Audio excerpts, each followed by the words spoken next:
হাই friends, আজি আমি কথা পাতিম হোৱাইট বৰ্ডৰ মাৰ্কাৰটো খুলিবলৈ হ'লে উল্টাকৈ কিয় পকাব লাগে আৰু পানী বটলৰ যিটো সাঁফৰ খনো তাৰ উল্টা হয় হোৱাইট বৰ্ডৰ মাৰ্কাৰটো।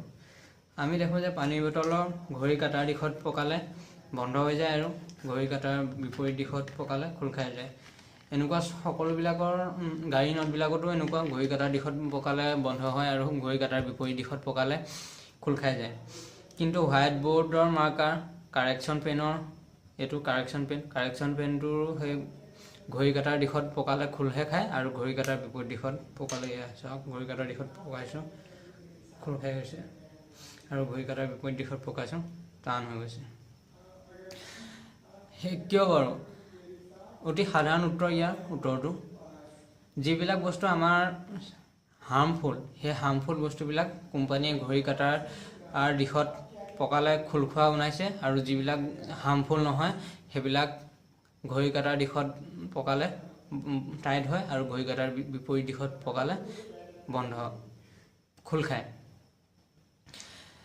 মানে এতিয়া যিবিলাক বস্তু হাৰ্মফুল হয় যেনে ইয়াৰ এই কাৰেকশ্যন পেনটো যদি আমি খুলি দিওঁ ইয়াৰ ভিতৰত থকা যিখিনি বগা বগা চিয়াঁহী আছে সেই চিয়াঁহীখিনি আমাৰ হাতত লাগি আমাৰ হাতৰ স্কিনৰ কিছুমানে প্ৰব্লেম কৰিব পাৰে আৰু লিখাত এইটো কাৰেকশ্যন কৰাত অসুবিধা হ'ব। পাছত পটককৈ আমি খুলি দিম পকাই আৰু সেই তেনেকৈ হোৱাইট বৰ্ডৰ মাৰ্কাৰবিলাক আৰু কিছুমান এচিডৰ বটল আছে যিবিলাক পটককৈ খুলিলে মানে মানুহৰ বিপদ হ'ব পাৰে সেইবিলাক বস্তু। আৰু গাড়ীত কিছুমান নট আছে যিবিলাক নট পটককৈ খুলিব নালাগে, খুলিলে মানে বিপদ হয়। সেই তেনেকুৱা নট কিছুমান আছে, সেই নটখিনি সেই ঘড়ী কাটাৰ দিশত পকালে খোল খায় আৰু ঘড়ী কাটাৰ বিপৰীত দিশত পকালে বন্ধ হয়। তেনেকুৱা আছে। সাধাৰণতে আমাৰ যিবিলাক নট আছে চব থ্ৰেড আছে, সেইবিলাক চব ঘড়ী কাটাৰ দিশত পকালে বন্ধ হয় আৰু ঘড়ী কাটাৰ বিপৰীত দিশত পকালে খোল খায়।